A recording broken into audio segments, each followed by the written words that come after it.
Chapán. Bienvenido al show de Fran HGD Show. En esta ocasión no en los estudios de televisión, sino debido a las circunstancias y las grandes ganas que tenía de tenerte conmigo aquí en este programa, lo estamos haciendo desde casa, ¿no? Porque, bueno, a los que nos están mirando, Daniel está conectado desde Israel, lugar sobre el cual están literalmente lloviendo, lloviendo bombas. Entonces, si Dios nos acompaña ahora y siempre, esperemos que no tenga que Daniel levantarse e irse a un refugio porque suenen las alarmas, ¿verdad, Daniel? Esperemos que sí. Un honor estar aquí y no importa las circunstancias, siempre hay que compartir luz, que es nuestro trabajo. Son nuestras bombas de conciencia. Así mismo, así mismo, así mismo. Bueno, pues eso. Daniel es rabino, ¿vale? A Daniel lo conocí a través de las redes. Yo lo escucho mucho, lo he escuchado en varias ocasiones. Me he quedado siempre muy enganchado con los temas que él divulga y en los que de manera conciencial se adentra, ¿no? Bueno, presentándolo así por encima, Daniel bueno, divulgador de la Torá, de la Cábala, es español, aunque vive en Israel, pero bueno, es español y es formado, digamos, ¿no? en las ciencias las ciencias cabalísticas, ¿no? Por Jerusalén y ordenado además rabino, ¿no? Por el, por el, por el rabinato principal, digamos, de Israel, ¿no? Actualmente, Daniel, te dedicas a divulgar, volvemos a lo mismo, la sabiduría cabalística y el desarrollo espiritual a través de crear conciencias, cursos y demás, pero desde tu canal, digamos, principal de YouTube, por lo que veo, ¿no? En, Entonces, en- en todas las redes sociales. Y también entonces, tenemos una academia online que se sí, llama Co-Creadores, que bueno, es el espacio donde sí. allí los alumnos se forman y hacen esos procesos de transformación. ¿Cómo comenzó tu camino, digamos, espiritual y qué te llevó finalmente a dedicarte a lo que es la vida ahora que estás llevando de enseñar la Torá, perdón, y la Cábala? Mi camino espiritual nace de una crisis existencial, de intentar entender quién soy, por qué se sufre en la vida, por qué tenemos que pasar tanto dolor. No le encontraba sentido a todo esto y empecé una búsqueda espiritual muy joven. Empezó como a los 14, 15 años, después de un divorcio de mis papás y de lo que para mí era mi zona de confort más grande, que es la familia, pues se derrumbara y ahí empecé a buscar, a buscar el sentido de mi vida, el por qué yo estaba aquí. Y muy rápido me di cuenta de que por muchos excesos materiales que consumiera o que encontrara, nada de esto me iba a llenar, porque la materia te satisface a la corta y después la pagas a la larga. Y yo sabía que algo no estaba haciendo bien o que no estaba viendo bien las cosas, que mi perspectiva era errónea y en algún momento decidí que tiene sí o sí que haber algo espiritual. Yo no crecí, aunque nací judío y siempre supe que soy judío, pero no crecí en la religión. Y empecé una búsqueda espiritual que al final concluyó en volver a quién soy, a mis raíces, a buscar dentro de la Torá, que básicamente es la Biblia, la parte que se conoce como el Antiguo Testamento, el Pentateuco. Y allí pude encontrarme, pude empezar un camino de búsqueda, de buscar a Dios, de empezar una relación con Dios, empezar esto que no ha terminado y que estoy, creo que en el principio de este camino, pero de eso también esto concluyó no solamente en un encuentro personal con Dios, conmigo mismo, sino con encontrar un propósito de vida, que es enseñar, que es abrir los ojos a la gente que no está viendo lo que debería ser visto. Si quieres podemos hablar de esto después, de que este es el Dale, propósito genial. y así lo defino, abrir los ojos a la gente y cómo encontré, cómo llegué a esa conclusión. Pero básicamente ese es un resumen de mi historia y creo que lo principal que puedo transmitir es que si alguien aquí que nos está escuchando está pasando por algún tipo de crisis, si la sabe pasar y la sabe atravesar, le esperan grandes regalos después de esa crisis. Daniel, ahora, ¿tú eres judío de madre y padre? O sea, ¿de los sefardíes españoles? ¿O como... No, o sea, no. yo tengo experiencia con amigos judíos en Cuba, que bueno, claro, por las mezclas cubanas y demás, uno era o hijo de una señora, de una madre judía, o un padre judío y demás. No, o sea, no, nunca vi doble, o sea, dos El, judíos. el judaísmo se transmite por la madre. Sí, Cuando alguien tiene una madre judía no es medio judío, sino es sí. completamente judío. Y cuando alguien tiene un padre judío, pero una madre que no es judía, no es medio judío, es cero judío en ese caso, para nosotros. O sea, Ah, tiene raíces, tiene el ADN, tiene genes, pero en el sentido del judaísmo, el judaísmo va por la madre. Y yo soy hijo de una mamá judía, pero un papá no judío, ah, ah. español. Entonces tengo esta mezcla dentro de mí que, bueno, dos mundos habitan en mí. El mundo, llamémosle español, occidental, y después el mundo judío. Muy bien. Es parte también del trabajo y de la síntesis de todo lo que hago en las redes y la divulgación que hago es parte de esto, de unir dos mundos que por mucho tiempo han estado enemistados Sí. y que ahora estamos intentando hacerle puentes. Sí, eso es una de las cosas, enfoques que haces mucho y me encanta, me gusta mucho, ¿no? Eso, construir puentes y en vez de mal, muy contrario de separar, lo que tiendes es eso, a unir, a unir, a unir. Daniel, Pero si puedo hacer no, dime, por un favor. paréntesis, eh, queremos muchas veces hacer puentes, pero si te fijas, y sobre todo desde el prisma de la Kabbalah, lo que yo he hecho es primero hacer esa síntesis, esa unión y ese puente dentro de mí. Cuando sucedió bien dentro de mí, porque obviamente dos mundos diferentes dentro de uno causan conflicto, y creo que todos tenemos en algún punto dos mundos dentro de nosotros. Todos venimos de un papá y de una mamá que no son iguales. Todos tenemos dentro de nosotros una parte así y otra así, y esto siempre hace que entremos en conflicto y cuando nosotros hacemos esa síntesis en nosotros, después la podemos hacer afuera. Pero si no trabajamos el mundo interior, lo que hagamos en el mundo exterior no tendrá impacto porque el mundo exterior es un reflejo del mundo interior.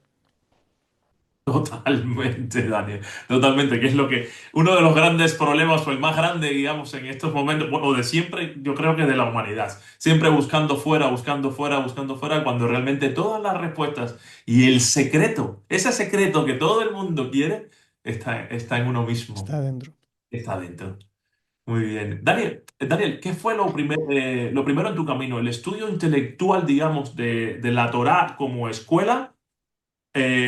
¿Por puro interés, digamos, o fue la experiencia espiritual? Bueno, lo acabas de decir, ahí te has adelantado al principio, con ello de lo espiritual y cuasi esotérico. Y bueno, te digo, o más bien lo que te llamó de la Torah fue eso, digamos, la experiencia espiritual más profunda y desde el punto de vista esotérico, lo que te hizo sentir que había algo más allá y tenías que llegar, o querías por lo menos acercarte. Ujú. Yo comencé con la experiencia espiritual, pero muy rápido me di cuenta también de que la experiencia espiritual es importante y es lo que la gran mayoría no llega a ella, pero no va sola, no puede ir sola. Muy rápido me di cuenta de que solamente a través de las experiencias y a través de la mística solo no iba a llegar. Me di cuenta que los grandes místicos de la Kabbalah, todos eran eruditos intelectuales, a la vez que eran místicos. Y creo que en la historia también es así.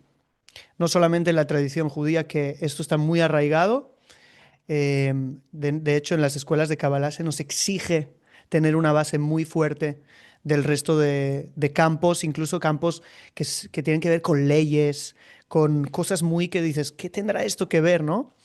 Pero tiene mucho que ver porque la Kabbalah todo el tiempo ve la necesidad de unir los opuestos.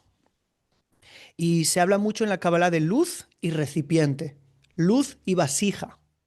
Si el vaso, ¿sí? Yo no me lo puedo beber. El vaso no va a saciar mi sed, pero sin vaso no puedo beber del agua. Entonces, la luz espiritual es el agua, el lado más intelectual de comprender, de hacer también, de tener una vida de disciplina que cumple una disciplina muy concreta. Si te fijas, todos los místicos fueron muy disciplinados, cumplían a rajatabla sus cosas, incluso más que todos los demás.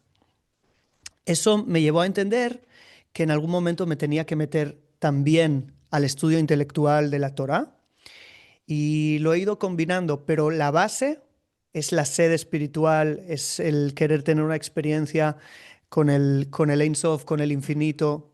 Eso es lo que está en la base de todo y es el motor de todo. El resto, de alguna manera, lo añadí a favor de que la experiencia sea constante, duradera, firme, que realmente pueda dar de beber a otros y no solamente sea un cúmulo de experiencias que, bueno, están en ningún lugar y que no se pueden explicar, ni aprovechar, ni hacer con ella algo en el día a día. Sí, porque es interesante lo que cuentas, porque muchas de las personas piensan que una vez se ha alcanzado, digamos, altos niveles de conciencia o se tiene un camino avanzado en la espiritualidad, es como que ya el cuerpo deja de, bueno, vale, bueno, si vamos más allá, por supuesto, el cuerpo es una carcasa, es una vía para vivir aquí en la materia. Pero eso que acabas de comentar, perdóname, es importantísimo. Hay que cuidar ya no solamente la salud del cuerpo, sino también esa vasija de la que hablas tú, esa materia que ocupa toda esa espiritualidad, toda esa conciencia, para después, con ese armazón, ¿no? Es decir, un maestro mío tanto en la mística, pero como en la mástica, ¿no? Entonces, Totalmente. si La, estas la, cosas... cabal- la Kabbalah además es una sabiduría que todo el tiempo busca la unidad, integrar, es cero dual, hasta el punto que la Kabbalah cree que el cuerpo es parte de la trascendencia del ser humano. El cuerpo va a trascender, igual que el alma. En un punto la Kabbalah no le puede ver diferencia entre el cuerpo y el alma. Es temporal esa diferencia. ¿Por qué? Porque todo viene de Dios. Entonces, es una ilusión nuestra que mi cuerpo y mi alma, uno es malo, material, bajo, y el otro es muy alto. Es una ilusión nuestra del mundo en el que nos encontramos y la dimensión en la que nos encontramos. Hay una dimensión que es la conciencia de unidad, donde cuerpo y alma son unos. Es interesante eso. Mira, ahí Sí. me has porque me has agarrado un poco porque eso no, creo que mira que he hablado con personas espirituales y demás, y casi siempre se margina el cuerpo. Y aquí le estás dando, bueno, aquí se le está dando el protagonismo que mucha gente le quita, cuando realmente, o sea, está planteado que sí tiene importancia después inclusive de esta. Después de la muerte. Por eso tú piensas ahora te van a cuadrar muchos dogmas de la fe de religiones que creen en la Biblia, que al Sí, final es la Torá. sí, sí. Por ejemplo, la resurrección de los muertos. Se cree que en el futuro los muertos van a resucitar. ¿Y por qué? ¿Qué necesidad hay de eso? Las almas van a vivir. ¿Para qué tiene que haber un dogma de creer que un cuerpo va a resucitar en el futuro? Porque según la visión de la Torá original, el cuerpo, incluso después de muerto, sigue siendo necesario. Es por eso que los grandes sabios de la Cábala siempre van a las tumbas de los maestros, de las personas que fueron grandes iluminados. Siguen yendo a las tumbas. ¿Por qué? Porque aunque el cuerpo ahora está en reposo, aún tiene algo de espiritual que lo mantiene allí y aún allí pueden conectar con sus maestros. ¿ok? Aunque los maestros ya están en otros mundos, pero aún la conexión, igual que cada uno de nosotros también existe en el mundo espiritual, pero si yo me quiero conectar contigo, tengo que venir a tu cuerpo para conectar, ¿sí? Sí. Y ahí se crean las conexiones. También así, los sabios de la Kabbalah, cuando quieren hacer diferentes conexiones y quieren recibir información, muchas veces lo que hacen es ir a las tumbas, no para, no para rezarle a los muertos, sino para Para practicar memoria, sí. conectar con Dios en ese sentido. Pero yo solo quiero que veamos la importancia que la Kabbalah y la Torah le da al cuerpo. No se creman los cuerpos, se sepultan los cuerpos después de morir. Nosotros ni siquiera autopsia queremos que se hagan, porque el alma no se separa completamente del cuerpo después de la muerte. Estoy ahora El mismo alma, preparando la el clase.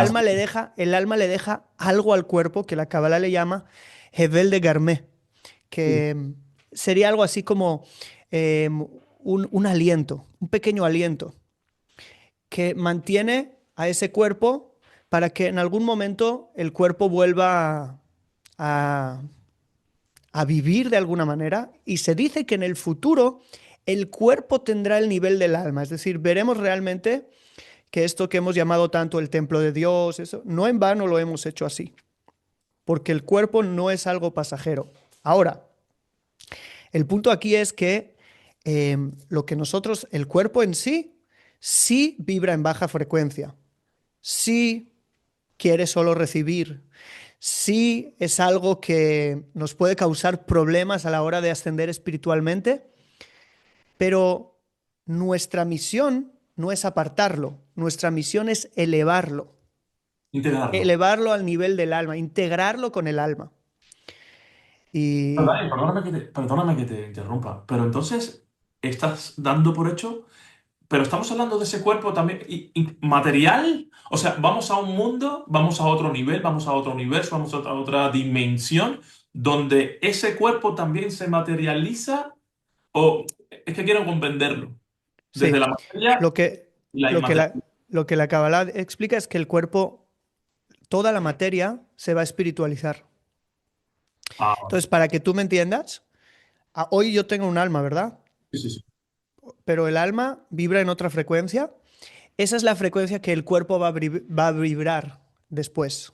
O sea, Posterior. tendremos un cuerpo, vamos a inventar una palabra, almizado, espiritualizado. Mientras que el alma va a tener otro ascenso al que tiene hoy.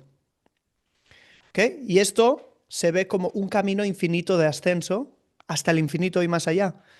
No, nunca terminamos de ascender. Entonces, el alma, según tú, bueno, cuando cumplimos las tareas, me imagino, esa alma siempre se identificará con el cuerpo que tuvo. O sea, Siempre. Son no, uno. no se plantea, o no te planteas, no quiero decir no creo, sino más bien no te planteas o no practicáis la idea de que hay una reencarnación, digamos, de tu alma en un posible otro cuerpo, porque es, Pues, digamos, un reciclaje. entramos en otro tema. Vale, bueno, bueno, ¿Ok? dejamos un poquillo No, para... podemos entrar, no hay problema, en el Vale. tema de las reencarnaciones según la visión de Sí, la Kabbalah, que son diferentes en este punto a las reencarnaciones en las sabidurías orientales.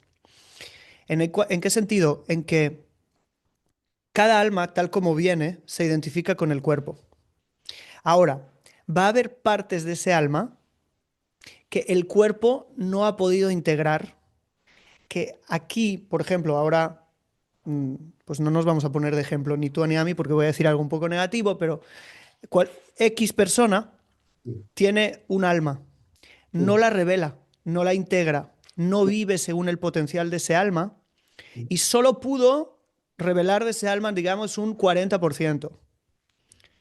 Ese 60% sí puede pasar a otra persona en otra vida, Ah, porque no se utilizó, no se explotó como debía haberse explotado en esta realidad. en esta realidad. O sea, y el alma, según la Kabbalah, no se ve como un alma. O sea, hay 125 partes en el alma, que cada una va recibiendo su tikkun, ¿ok? Tikkun significa rectificación.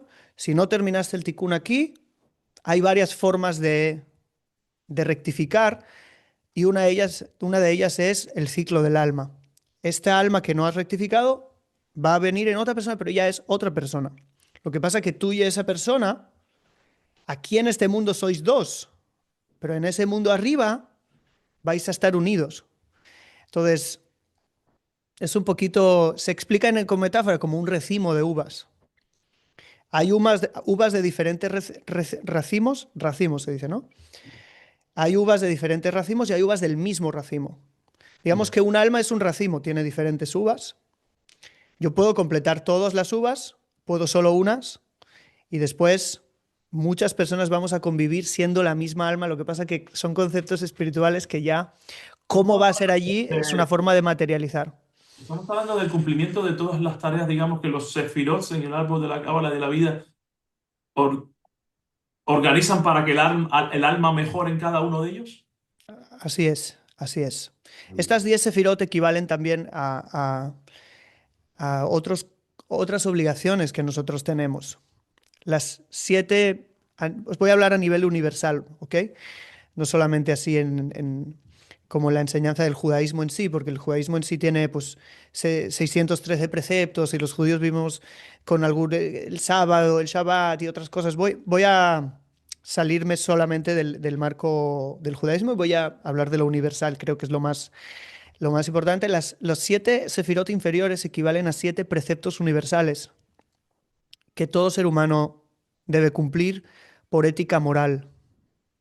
No matar, no robar, ¿sí? Son cosas muy, uno de ellos Elementales. interesante. ¿Ah? Se suponen elementales, básicas. Son muy elementales. Entonces, eso, el cumplir esos 7 preceptos elementales, rectifica las 7 sefirot inferiores. Y después quedan 3 arriba, que ¿cómo se conocen? Como mentes, mojín.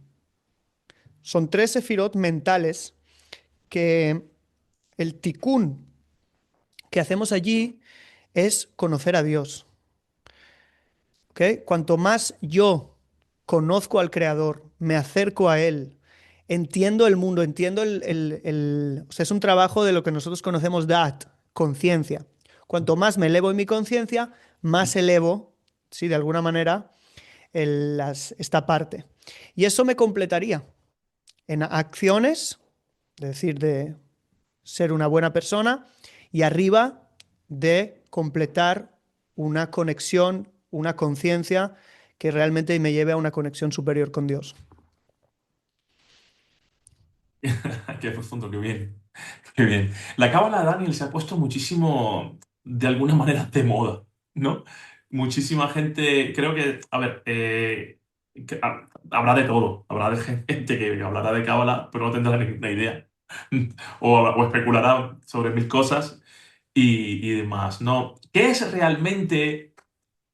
Yo sé que te han hecho esta pregunta mil veces y a ver cómo le evolucionas para mí. ¿Qué es realmente la cábala y qué diferencia hay entre, entre estudiarla, digamos, como conocimiento y vivirla como un camino realmente espiritual? Ok, bueno, la Kabbalah, para las personas que no saben nada de Kabbalah, podemos decir que es la mística judía, en el sentido de que es la forma que a partir de la Torá nosotros podemos ver el mundo espiritual. Tenemos una realidad, esta realidad está compuesta de un mínimo material, llamémosle el 1%, podemos hacer esa cuenta a partir de las 10 sefirot que hablaste antes. El otro 99% es espiritual. Pero lo espiritual no tiene un idioma, no tiene un léxico. ¿Cómo hablas de algo que ni siquiera sabes lo que es? ¿Cómo podemos hablar de algo que, digamos, incluso puede estar fuera del tiempo y del espacio? Necesitamos un lenguaje para hablar de las cosas, ¿verdad? ¿Qué hicieron, por ejemplo, para que tú me entiendas? ¿Qué hicieron los biólogos? Yo veo árboles, los árboles dan manzanas, pero detrás No todos los árboles, los manzaneros dan manzanas, cada uno da lo que da. Lo puedo ver desde fuera y puedo ser experto en botánica. Puedo decir, este da peras, este da manzanas, este es una hierba así, esta es una hierba así. Pero yo en realidad no tengo la menor idea de por qué da frutos. ¿Por qué estos son dulces? ¿Cuáles son los procesos que lleva? ¿Cómo se alimenta ese árbol? ¿Por qué unos salen mal y otros salen bien? Para eso yo necesito ir a lo que no veo de esos árboles, a lo oculto, detrás de lo superficial. Y ahí entra la biología. Ahora, la biología, ¿cómo pudo hablar de eso? Inventó un idioma, una ciencia. Dijo fotosíntesis, dijo, no sé, no soy experto en eso, pero inventó un léxico en el cual ahora nosotros podemos hablar de los procesos ocultos que hay detrás de los árboles. La Ujú. Cábala es exactamente eso. Es el idioma divino. Es el idioma de lo espiritual. Yo puedo ahora ir detrás de ese 1% y tener claridad de lo que ocurre en el 99% de la realidad, porque hubo gente que estuvo allí, que recibió por inspiración divina un mapa claro de cómo funciona el mundo espiritual detrás de mi realidad. Y si yo quiero poder hablar de él, si yo quiero entender los procesos que de alguna manera se manifiestan en esta realidad tal como se manifiesta en la realidad material, me refiero, y entender el por qué, ¿sí? Todo eso requiere de un idioma y ese idioma es la Kabbalah. Entonces, la Kabbalah es la puerta al mundo espiritual, a entender cómo Dios dirige su mundo desde lo espiritual, a entender cómo mi alma dirige mi vida, a entender cuál es el sentido de todo esto. Uno no puede entender el sentido de todo esto sabiendo el 1%. Es imposible. Uno no puede vivir una vida plena viviendo solo desde el 1%. Es imposible. Entonces, vienen los sabios de la Kabbalah y nos dan un mapa claro, que bueno, claro no es tan claro, porque está muy codificado y es muy difícil, Un ¿sí? estudio. Es un estudio muy profundo, pero que está allí. Y ahora lo que nosotros creemos es que todo esto está codificado en la Torá, porque la Torá es la revelación que a nivel tradicional Dios le reveló a Moisés, ¿ok? En el monte Sinaí, pero mucho más que eso. La Torá es un mapa de la creación. El Zohar dice, el Zohar que es el libro fundamental de la Kabbalah, que Dios miró al mundo, miró la Torá y creó al mundo. Es como el plano del arquitecto a partir del cual construyes. Y allí entiendes que todo lo construido, lo que veo y lo que no veo, lo tengo codificado en esas letras. Hay incluso en el texto bíblico mismo, hay muchas personas que dicen, no, es que eso no dice la Biblia, pero si sabes leer, sí lo dice. En el capítulo 8 del libro de Proverbios, es un capítulo espectacular que habla cómo la sabiduría estaba antes de la creación del mundo y dice, fui para él como un arquitecto. Fui para Dios, dice la sabiduría. Yo fui para Dios como un arquitecto. Es como Dios quiso construir, pero tuvo alguien que fue el artesano, el arquitecto. Y el No el arquitecto en el arquitecto sentido... del universo, sino porque el ¿Ah? arquitecto del universo es Dios. O sea, la sabiduría no es Dios, son cosas que emanan de Dios. A eso ya habría que hablar de algo más, pero viene de allí todos estos conceptos y si quieres después hablamos de qué es Dios, solo que ahora abriríamos Llegaremos, llegaremos, llegaremos. algo grande y, y básicamente tenemos allí todas las guías que la humanidad necesita para vivir realmente en plenitud, no solamente en plenitud material, no solamente en plenitud de decir yo soy feliz, sino realmente de vivir con el propósito por el cual los seres humanos hemos venido al mundo, que es trascender, que es revelar la luz de Dios en este mundo y convertir este mundo en un paraíso. El paraíso no está allí, ¿sí? El paraíso es lo que tenemos que hacer aquí. Así que bueno, así en pocas palabras te defino lo que es la Kabbalah. Y a la segunda pregunta que has hecho es, ¿qué diferencia hay entre estudiarla y vivirla, ¿no? Y experimentarla? Yo creo que hay una diferencia clara cuando la Kabbalah no se puede estudiar solamente. No se puede estudiar solamente como algo intelectual. Mira, hay un libro que es el libro principal que se estudia hoy en día en los centros, digamos, de Kabbalah aquí en Israel, que se llama el Etz Haim, el árbol de la vida. Ahora, no tiene que ver con la Sí, con figura el de las no. 10 sefirot solamente, hay mucho más, ¿sí? Mucho, mucho más. Y en ese libro, en la introducción, te pone unas condiciones. Te pone unas condiciones. Dice, si quieres entrar por las puertas de la sabiduría para alcanzarla, estas son las condiciones. Bueno, mejor no te las digo para no, no desesperar a nadie, pero una de las condiciones es estudiar todo el libro. Entonces, nuestro maestro siempre nos decía, ¿os dais cuenta que el libro no es la sabiduría? Porque es la condición. Tú estudia todo lo que te estoy diciendo y podrás entrar. La sabiduría de la Kabbalah es luz. Nosotros decimos que secreto en hebreo es la palabra raz, ¿sí? Que tiene dos letras hebreas que valen 208. Sabes que las palabras hebreas tienen códigos Sí, sí. numéricos. Es la misma, el mismo valor numérico que la palabra luz, or. El secreto es luz, 208. 208, 2 más 8 es 10. Es lo supremo. Es la la paz. plenitud. Es la plenitud. Entonces, tú ves que la sabiduría no es algo intelectual, es una conexión con la luz infinita de Dios. Entonces, lo intelectual es quedarse en la puerta. Pero es el armazón, digamos, que necesitas Es la para puerta, comprender. claro. Sí, sí. Sin ello no puedes acceder, tampoco. Pero quedarse solo en eso es como llega, no sé, como hacer un gran camino para ir a un lugar y después te quedas ahí en la puerta y no entras.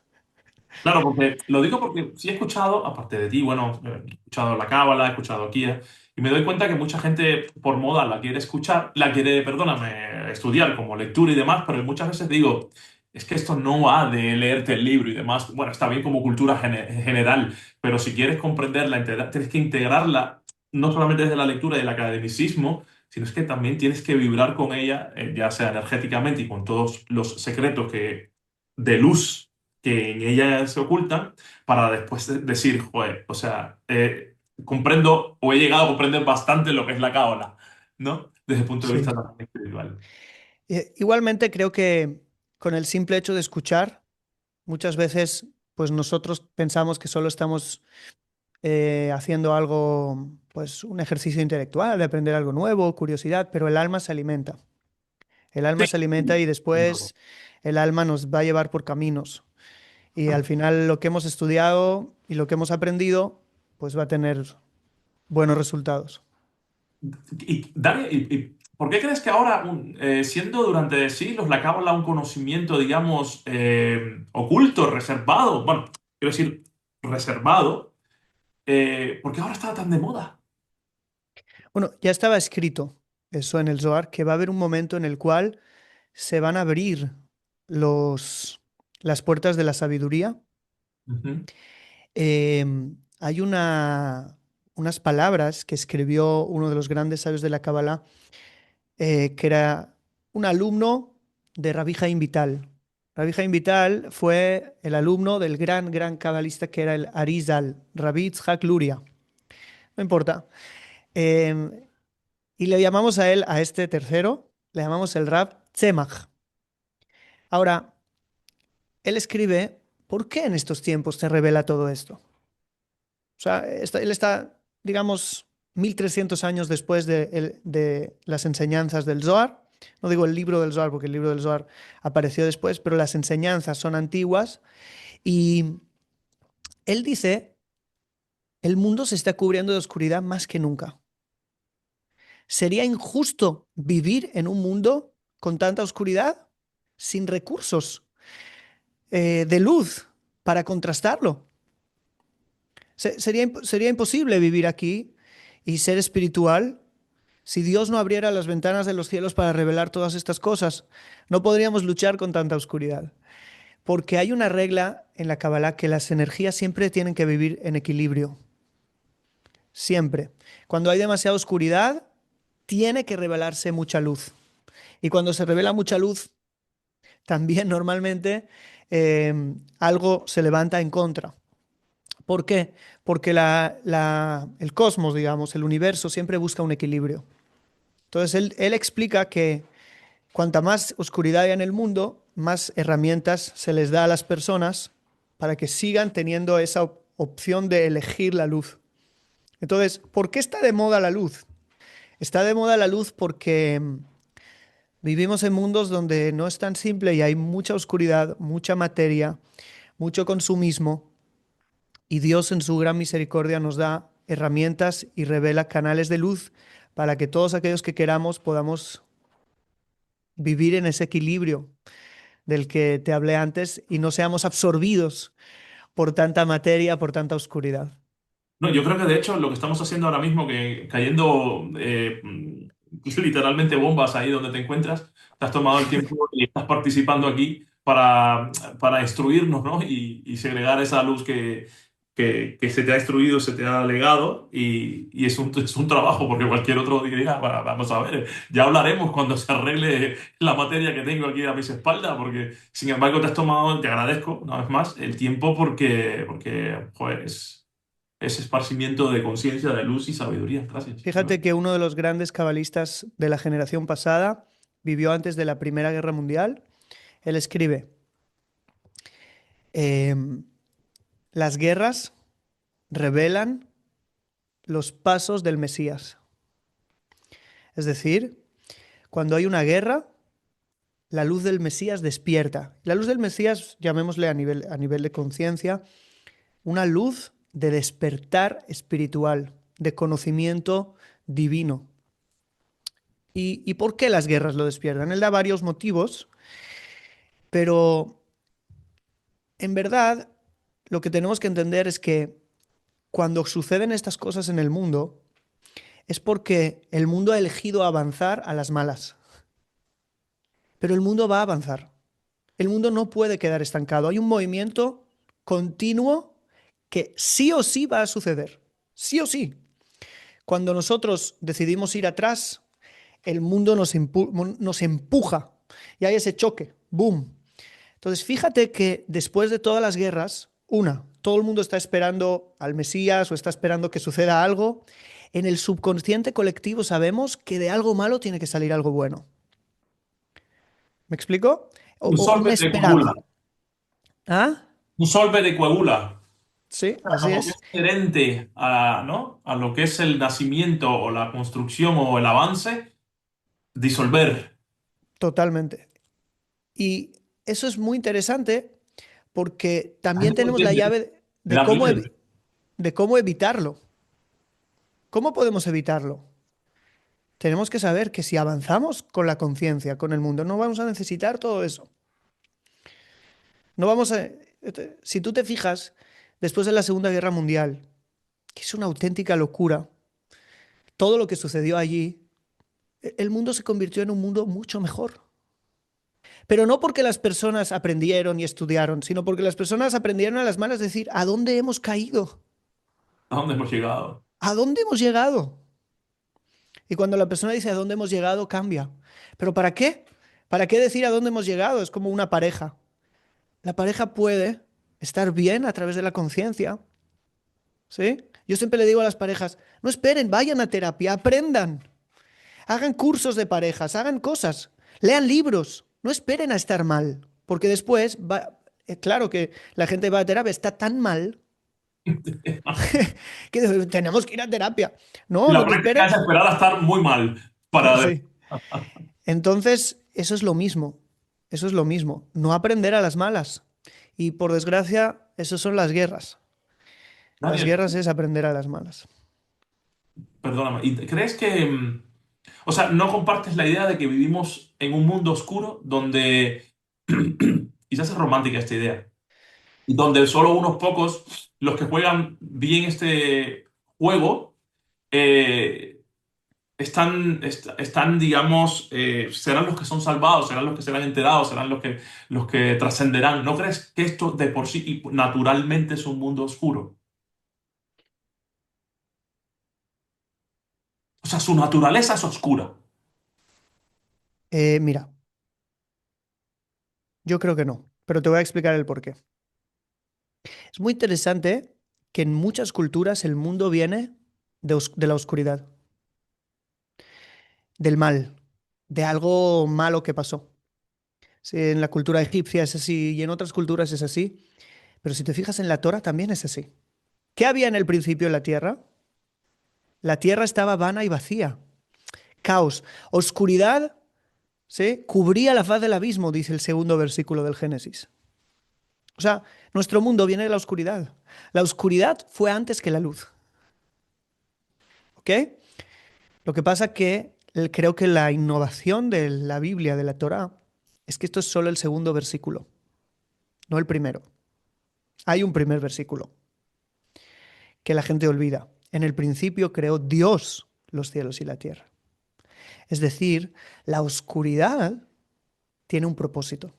La creó Dios. La oscuridad no es un accidente cósmico. La oscuridad la creó Dios con un propósito muy exacto y eso a mí me cambia todo.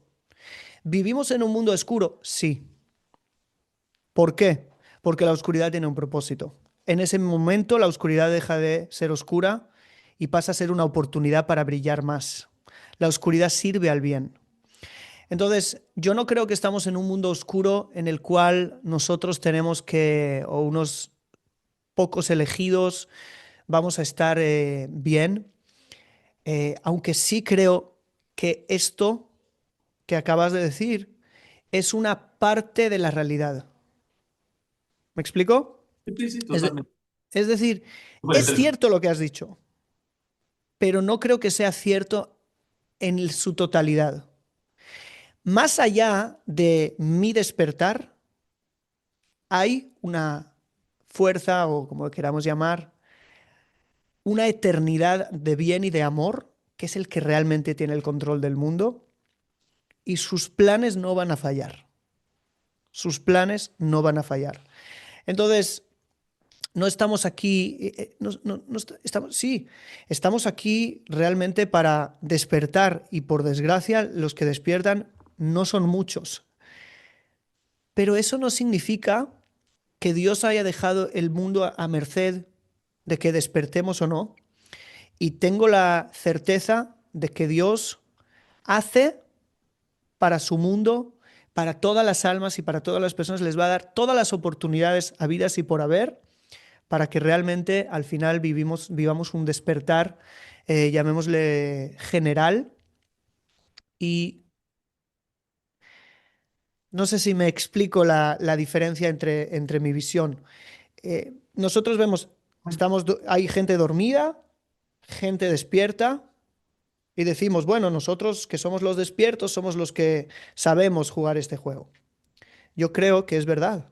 Sin embargo, creo que hay alguien por encima, hay un tercer nivel, Por ¿sí? encima de nosotros. Sí, sí, sí. Claro, que nos ve a nosotros Es pensando que estamos inteligente igual. Claro, entonces pensamos que estamos, él debe ver que nosotros pensamos que estamos despiertos y se debe reír mucho. Claro. El verdadero juego es un juego de Dios, no un juego Sí, nuestro, ¿sí? sí, sí, Y de sí. decir, bueno, ahora os pensáis que salváis el mundo y todo, y está muy bien. O sea, yo quiero que penséis eso en cierto aspecto, pero Es una como manera de decimos, mejorarse también, de avanzar. claro, claro, totalmente. Pero hay un límite. Es decir, que en un momento de eso, como decimos en España, no te flipes, ¿sabes? Sí, Que hay mucho ego en eso, ¿eh? De decir, yo soy el que desperté, sí, hay que tener tranquilo. mucho cuidado. El ego espiritual. Y eso lo vemos siempre le pasa a los grandes iluminados, que en algún punto Dios les dice, tú tranquilo, ¿sabes? Sí. Moisés, uy, se acaba, están haciendo un becerro de oro, todo se acaba, tú tranqui. Abraham, Sodoma, Gomorra, el mundo se termina, tú tranqui. El profeta Elías, todos se han ido, tú tranqui. Que está muy bien que te lo tomas en serio, pero aquí el que, El el que que manda soy domina, yo. aquí el que domina esto soy yo. Y aunque he creado una necesidad, he hecho que seas muy necesario en esta realidad y que muchas cosas dependan de ti, esto te lo he hecho como un regalito. Mm. Pero en cualquier momento vengo y este es mi Yo mundo. ese Teo. Y estas son mis almas. Sí, sí. Y el mundo funciona con o sin nosotros. Y eso es algo que tenemos que entender. Daniel, hablamos de... me encanta todo esto. Hablamos de seres por encima de nosotros. Yo creo fielmente que por encima de nosotros, antes de llegar a Dios, hay otros planos, como otras realidades, como otros universos, bueno, como queramos llamarlo. ¿Crees que el ser humano, bueno, primero, antes que nada, ¿crees que todo lo que son las guerras, crees que todo lo que sucede como parte de este mundo en el que habitamos, no son rituales? No todo esto es ritualístico para... Y te lo juro, no estoy sacando esto de... En plan, venga, conspiranoia, vender, comercial. No, no, no, no. Yo estoy convencido de la existencia ya de otros planos, no solamente, sino también de otras entidades energéticas, ¿vale? Y no les puedo poner nombres, porque, bueno, yo no lo veo como un contexto todavía intergaláctico de diferentes razas alienígenas, que Ujú. quizás haya. Yo lo veo más de dimensional, ¿vale? Entonces, yo eso es lo que veo. Ok. Aunque quizás existan otros, los reptilianos, los tres cabezas, vamos, lo que tú quieras. Pero desde el punto de vista dimensional, yo veo como si efectivamente esto fuese una realidad que sirve a una realidad superior, seres superiores energéticamente que se alimentan, suena macabro, pero es así, digamos, pienso, del el contexto energético que creamos los seres humanos en esta realidad nuestra. Por lo tanto, el ritual, todas las cosas que nos suceden, ya sea para bien o en este caso muchas veces para mal, es parte de grandes rituales para absorber energía. ¿Qué cree Daniel sobre eso? Bueno, yo, o sea, así a nivel de resumen te digo que estoy de acuerdo contigo y explico, porque no puedo, en lo poco que has dicho, no puedo entender todo lo que has dicho, pero te explico cómo se ve desde la Kabbalah, como mínimo desde mi punto de vista. Que muchas veces también hablamos en nombre de Kabbalah o en nombre de judaísmo, en nombre de Torah, y no hay Sí, una sola manera de verlo. sí. Pero lo que yo entiendo es así. Primero, indiscutiblemente, según la Kabbalah, hay diferentes dimensiones. Literalmente está escrito, esto se llaman los mundos que llamamos Olamot. Nosotros vivimos en lo más bajo del mundo de Asia, que es el más bajo, pero hay Etzira, Beria, Atzilut, incluso hay uno encima de Atzilut, y dentro de estos mundos hay otros mundos, ¿sí? Hasta el punto que nuestros sabios nos dicen que hay dimensiones sin fin, ¿ok? Eso es lo primero. Segunda, sí se nos habla de la existencia de, llamémosle seres, ¿ok? Que en el plano bíblico se conocen como ángeles, ¿sí? Como diferentes fuerzas, vamos a llamarles, fuerzas o seres. No creo que haya mucha diferencia entre Cuidades. seres o fuerzas, porque es como hablar de qué o hablar de quién. Mm. Hay una necesidad de personalizarlos. Hay un motivo por el cual la Para Biblia y la comprenderlo, Kabbalah, tío, ¿no? claro, no solo para comprenderlos, cuando hay un quién, puede haber una relación. Cuando hay Ya, un qué, no. es ¿Ok? verdad. Ok, entonces, la Biblia no en vano habla de los ángeles como quién, aunque sean fuerzas, que podríamos también hablar de como ellas como qué. ¿Sí? Los filósofos judíos como Maimónides hablan de los ángeles como qué, mientras que los cabalistas hablan de los ángeles como quién. Y no hay ninguna diferencia en verdad, la diferencia es eh, Reconocerlos o no reconocerlos. Ya, ya. Sí. reconocer la interacción. Eso. Eso es. Entonces, y lo que la Kabbalah explica, igual que tú has dicho, que el poder de los mundos arriba de hacer todo lo que hacen,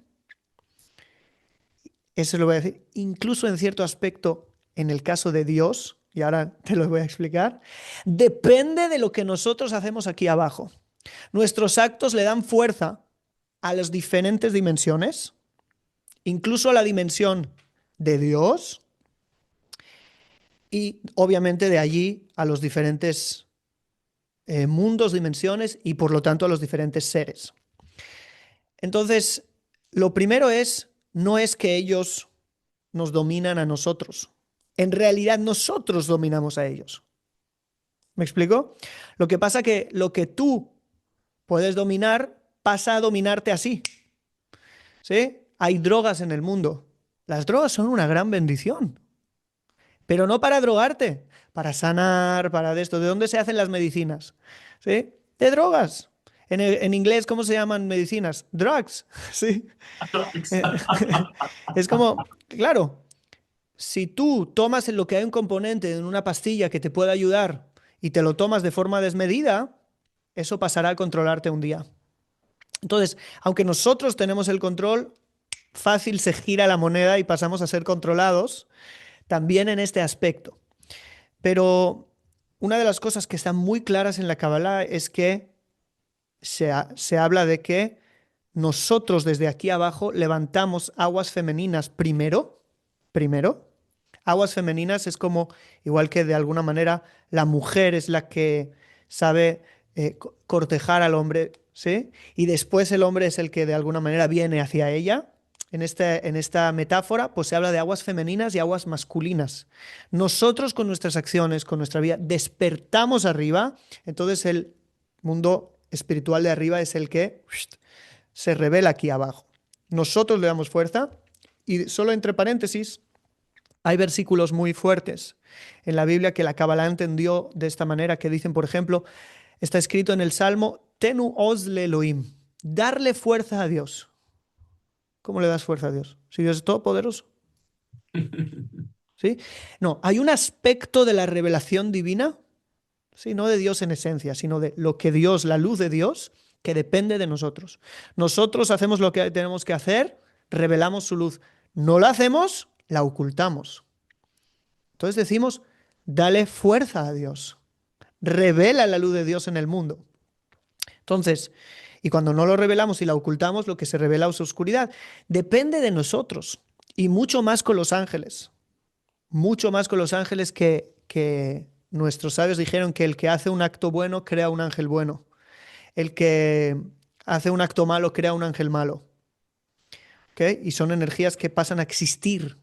Un acto malo no es solamente, hice y ya, pasó. No pasó. La energía del acto malo sigue viviendo. Mi Sigue Gregor. siendo una realidad en una dimensión más sutil. Y hay que hacer algo con esa energía. Entonces, paso a, por ejemplo, lo de las guerras. Esos son versos bíblicos, literales. Que las guerras aquí abajo se reflejan arriba como guerra entre ángeles. Eso lo puedes ver, por ejemplo, en el libro de Daniel, que es un libro muy místico, ¿sí? En la Biblia. Cosas simples. Pero eh, al final el control está en nosotros. Es decir, esto no es una conspiración de aliens que nos dominan y que bueno, nosotros estamos a su merced, porque ellos son más grandes y ellos saben más, ellos no. Eso creo que la Kabbalah no lo dice. Creo que la Kabbalah y la espiritualidad judía lo que enseña es al revés. Pero sí es verdad, una vez que nosotros hemos perdido el control, les estamos dando fuerza y entonces pasan a controlarnos, como el ejemplo de las drogas. Entonces sí puede ser que en realidad todas estas guerras, todas estas cosas, son un reflejo de que hemos perdido el control en muchas áreas y ahora este es el resultado. O sea, no lo ves como un servilismo. No ves, tú no lo entiendes como algo que tiene que existir para pagar, hacer ¿Otra eso vez? que exigen esas energías que nos exigen, digamos, a lo que es más bien el poder. Estoy seguro que sí, que tiene razón. Es un servilismo, O sí. sea, me duele decirlo, pero toda guerra en ningún sentido es como un holocausto. Sí, sí, eso, así mismo, tal cual, tal cual. La gente a veces no lo quiere comprender, pero bueno, es cuando te metes y te metes y a comprender más y te metes más y hablas con gente así tan conocida, no solamente tú, sino con, he tenido la gracia, ¿no? Bueno, la gran suerte, aunque la suerte no la creo que uno se hace el camino a andar, pero de tener gente muy, maestros grandes y gente muy sabia que los que he tenido grandes conversaciones y han sido profesores ¿no? Maestros. Es lo Y que te he dicho antes. Los actos malos crean energías malas. eso. Estas energías existen ahora. Y cuando estas energías se acumulan y se acumulan, nos hacen pagar un precio. Nos hacen pagar el precio, nos hacen pagar el precio. Daniel, según la cábala, y nos metemos un poquito más al sufrimiento, ¿por qué sufre el ser humano? Eh, Volvemos a eso, ¿por qué sufre el ser humano? El ser humano Es se sufre, incapaz de ser feliz siempre. el ser humano sufre porque se separa de Dios. ¿Cuándo el ser humano se separa de Dios? Cuando piensa de forma dual, cuando piensa que va a encontrar a Dios solo en lo que le gusta, quiere o considera bueno. Y en el momento que cae en un dolor, en un luto, en algo que no quiere, en un fracaso, no consigue encontrar a Dios ahí, se separa de Dios, se separa de la plenitud y en ese momento sufre. Por lo tanto, el rey David en un salmo nos da la solución y dice, es el Salmo 139, verso 8, y dice, cuando subo a los cielos, ahí estás tú. Es decir, si tú estás subiendo a los cielos, estás teniendo éxito, estás sano, te va todo bien, encuentras a Dios, todos ahí encontramos a Dios, somos felices. Dios en el sentido de plenitud, no solamente de algo religioso, Sí, sino claro. que también, pero en el sentido de estoy conectado con la eternidad, con la plenitud, con el bien. Pero dice el rey David, Atzia Sheol, si yo pusiera mi lecho, si yo pusiera mi habitaje en el Seol, que es el inframundo, es decir, si me caigo a lo más bajo, dice, Ineca, he ahí tú estás. Es decir, cuando me caigo en lo más bajo, cuando fracaso, te encontraré. Igual que te encuentro en el cielo. Y en ese momento entiendes en lo profundo que subida y bajada, que éxito y que fracaso, que todo es una ilusión. Al final, los dos te llevan a lo mismo. Te llevan a la eternidad, te llevan al bien, te llevan a Dios. Y entonces dejas de sufrir. Pero cuando viene la separación en tu conciencia de que aquí no hay Dios, y digo sufrir y no dolor, ¿ok? Que es diferente. Si yo te pellizco, duele, pero no sufres.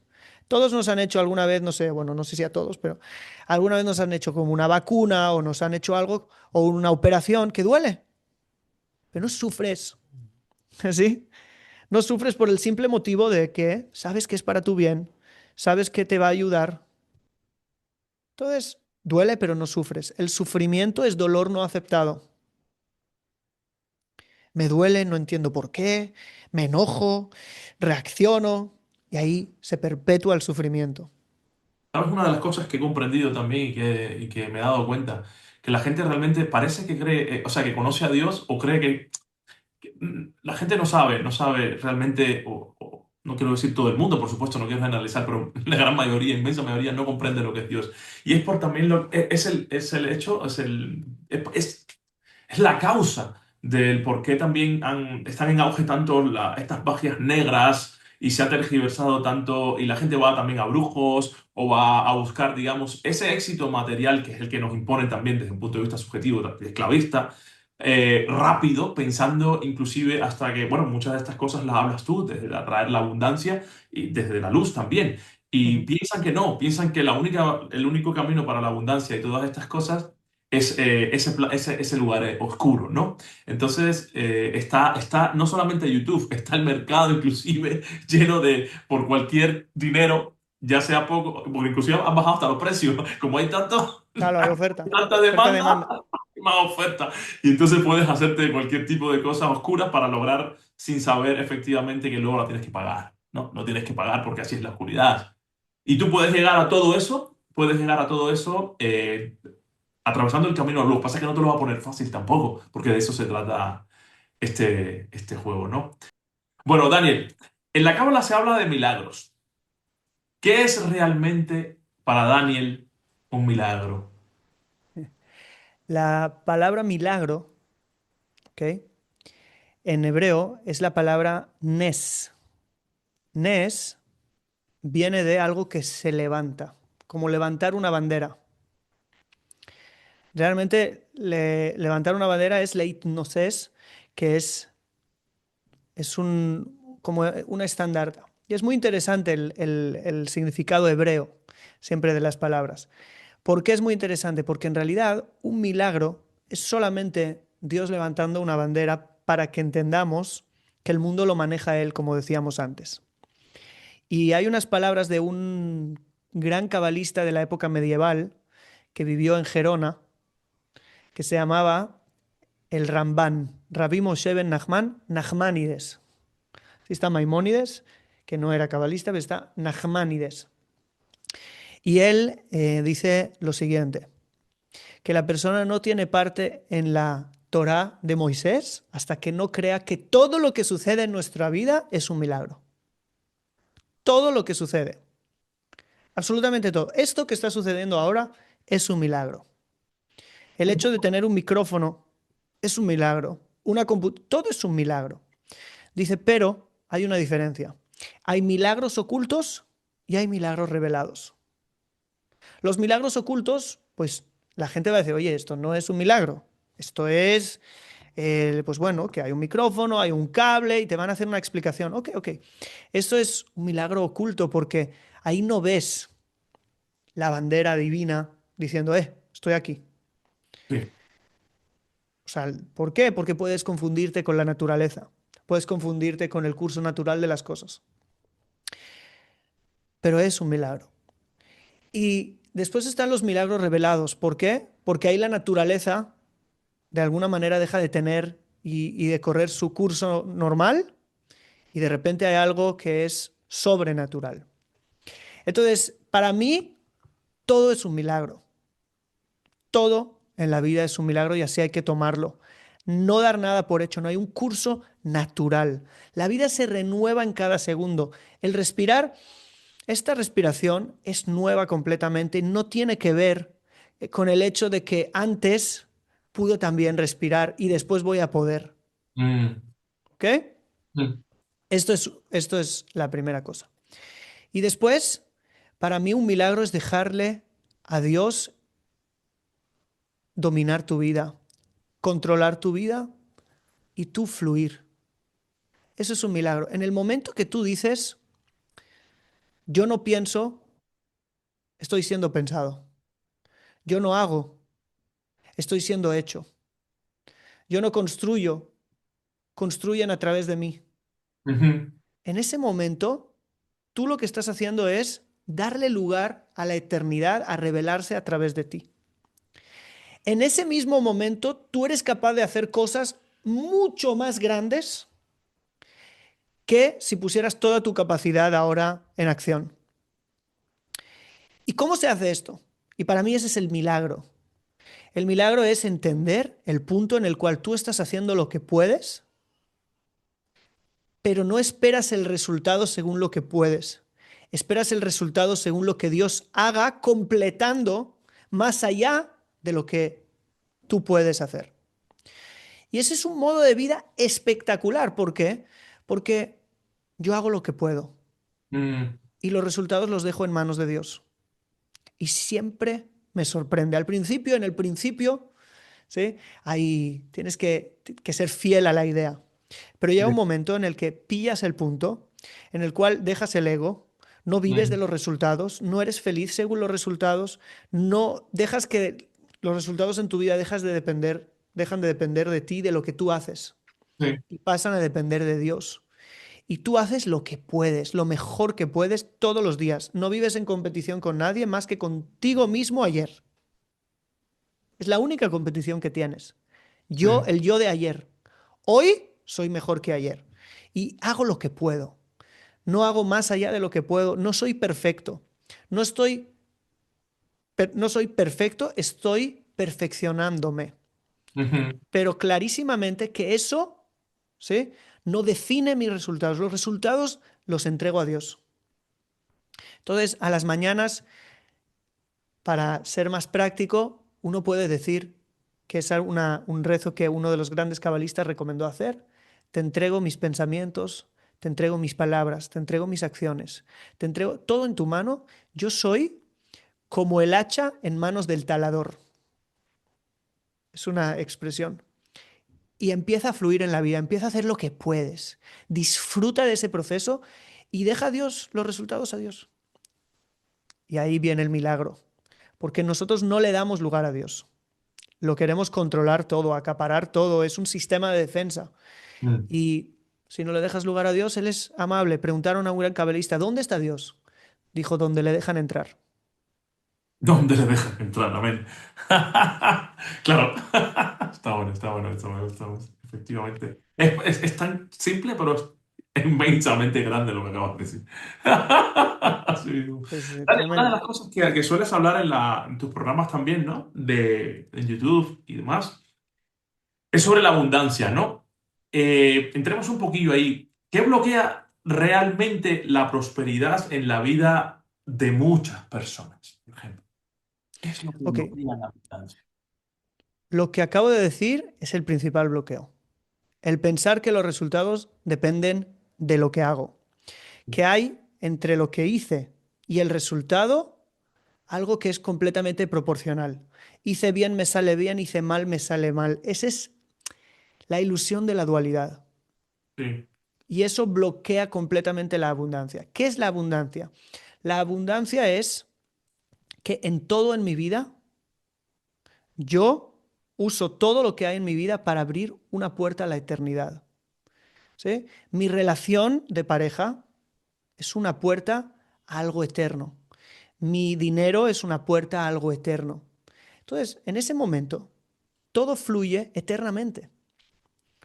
Yo tengo que creer quién soy. Soy un hijo de Dios. Soy infinitamente amado por Dios. Por lo tanto, infinitamente bendecido por Dios. Y a partir de allí, todo va a ser, todo va a fluir.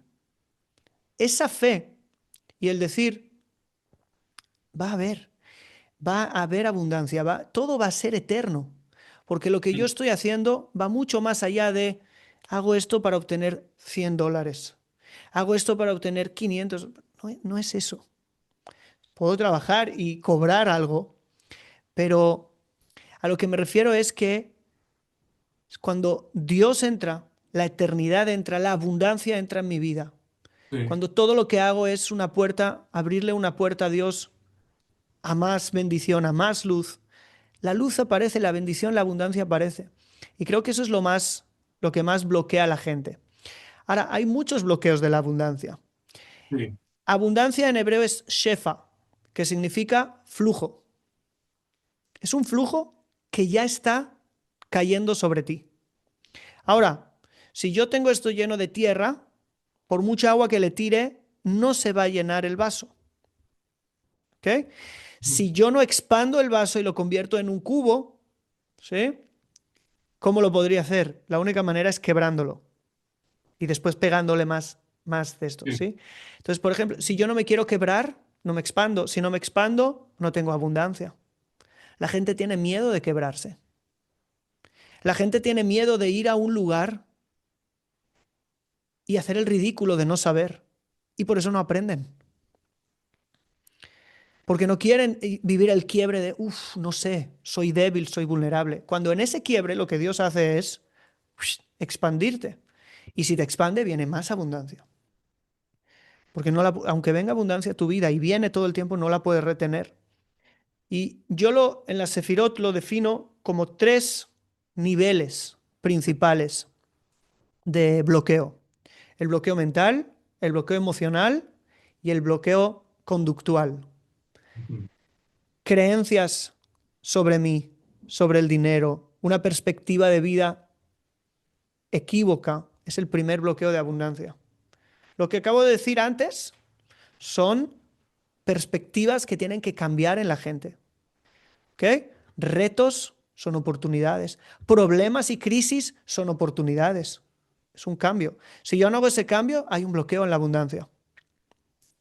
Porque la crisis me quería traer abundancia y yo la estoy bloqueando porque no quiero vivir la crisis, no la quiero atravesar. Entonces me pierdo la abundancia que venía con ella. Después hay un bloqueo emocional. Todos tenemos experiencias negativas en la vida que sanar. Las heridas no sanadas son bloqueos de abundancia. Porque al final son percepciones de mí mismo equívocas, Ujú. percepciones de Dios equívocas, percepciones de la vida equívocas. Me han hecho, me han dañado. Nadie te ha dañado, nadie te ha hecho. Sí te ha dañado y te han hecho, pero más allá de ellos está el Creador con un propósito detrás de esa herida. Entonces, heridas no sanadas bloquean la abundancia y después hay comportamientos de abundancia. Nos han enseñado a comportarnos de formas, ¿sí?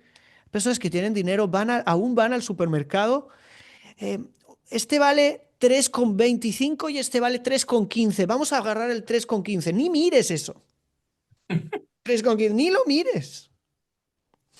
¿Me explico? Sí. Ni lo mires, eres el hijo de Dios. Porque no estoy diciendo, ve, cómprate un Ferrari y endeúdate. Todo tiene un equilibrio, pero hay cosas que son un comportamiento de yo sé que voy a tener. Muchas veces me pregunto, si ahora tuviera $1 millón en el banco, ¿qué haría ahora mismo? ¿Cómo actuaría? Así quiero actuar. No de forma irracional, gastándome lo que no tengo, pero con la misma seguridad, ¿sí? Con la misma estrategia que tuviera, ¿sí? Y así dejo de sobrevivir y empiezo a conducirme para co-crear, para construir, para emprender. Es otra cosa. Entonces, es un gran ejercicio. ¿Tienes $1 millón en el banco? ¿Seguirías trabajando donde estás? Si la respuesta es no, es porque hay algo muy superviviente en tu lugar de trabajo. No estás ahí porque te gusta.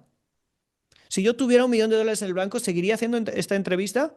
Yo seguiría haciendo esta entrevista. Seguiría haciendo co-creadores, seguiría haciendo co-creadores, seguiría haciéndolo. Y si tuviera 100, seguiría también. ¿Me explico? El sentido de la vida, Dani. O sea, seguir aún, inclusive, el propósito no es un propósito, sino es continuar hasta que se apague la luz, aún teniendo lo que tengas. Porque- Totalmente. Y ese es lo último. Lo último bloqueo es no tener propósito. Porque la abundancia no es un fin, es un medio. Sí, Si tú no tienes un propósito por el cual la abundancia sea un medio, tu abundancia es un fin y eso es un gran límite. Cuanto más grande es el propósito, más grande será la abundancia, porque dinero vas a necesitar. Y tú ves que esto es algo que las personas abundantes tienen programada. Yo he estado con amigos que sí. son muy abundantes y veo cómo planean sus proyectos. De lo último que hablan es del dinero, de lo último. El dinero llega ya por Ya va a una... llegar. Que alguna vez dice, pero ¿hay dinero para eso? Y me miró y me dijo, ¿alguna vez no he tenido el dinero que he necesitado para hacer el bien? ¿Alguna vez? Ah, pues nunca ha La gente sucedido. ve el dinero también, le da la connotación del mal, ¿eh? Eso es una de las cosas también que... Y eso lo bloquea mucho también. Totalmente. Bueno, eso ya está en el modo de la De percepción que hemos dicho antes, en el primer nivel. Ya. Históricamente, Daniel, se decía que la cábala solo debía enseñarse a pocos, ¿no? ¿Por qué Ujú. existía ese límite? Yo creo que el ser humano no estaba preparado. Yo creo que siguen habiendo secretos que el ser humano no está preparado y la cábala no ha cambiado en ese aspecto. La cábala simplemente es más abierta por el simple hecho de que los seres humanos son más abiertos, es decir, son más capaces de recibir esa luz. Pero aún hay luz que creo que no se debe revelar, que creo que se debe seguir estudiando en círculos privados, que... ¿Por qué? La cábala, y si te fijas en el lenguaje cabalístico, te das cuenta, es algo muy comparado a la intimidad. ¿Qué pasa si tú le enseñas sobre intimidad a un niño pequeño? ¿Qué? Hay algo que no tiene la capacidad de entenderlo. Y va a bloquear. Lo va a banalizar. Sí, Va a tomar el acto más sagrado y lo va a ver porque no tiene la mente preparada para verlo como lo que realmente es y lo va a ver como un acto banal porque no tiene la capacidad. Entonces, todo eso que les ponemos a los niños de 6 7 años, películas donde hay sexo, donde hay cosas, sí, eso es terrible para ellos porque después nunca van a poder entender lo espiritual que es el acto sexual, lo elevado que es, lo sí. importante que es. Sí, porque ya tienen grabado su, su, su imagen sí. infantil del mismo. Entonces es lo mismo.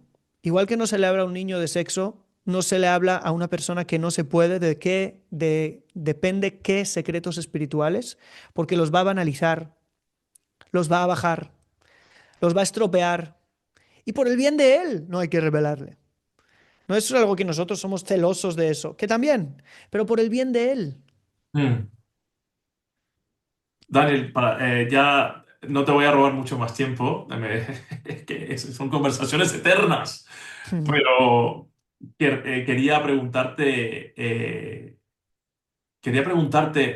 como recién comenzamos, bueno, hace un rato ya, ¿qué es para ti la vida y qué es luego Dios? Uf. Para mí la vida es una historia de amor entre el ser humano y la eternidad, para caminar desde lo finito a lo infinito y desde la separación a la unidad completa con nuestra raíz, que es Dios. Y ahí puedo hablar de qué es Dios. En la Kabbalah no hablamos de qué es Dios, sino de lo que no es. Porque qué es Dios es limitarle. Describir a Dios es crear un límite en Dios. Porque toda descripción de una mente humana limitada limita. Por lo tanto, nosotros decimos lo que no es. Él es Ein Sof, infinito. Lo que sé es que no tiene fin. Pero qué sé de Él en esencia no lo puedo limitar. Pero puedo hablar de lo que Él ha revelado, que es la luz infinita, la revelación infinita. ¿Y cuál es esa revelación infinita?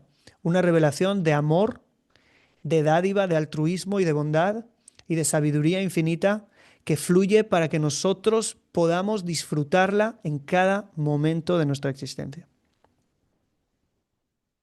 Eso es Dios para mí. ¿Vivimos en una Matrix? Hay muchas Matrix. Vivimos en una Matrix dentro de una Matrix, dentro de una Matrix, dentro de una Matrix. La única verdad absoluta es el infinito.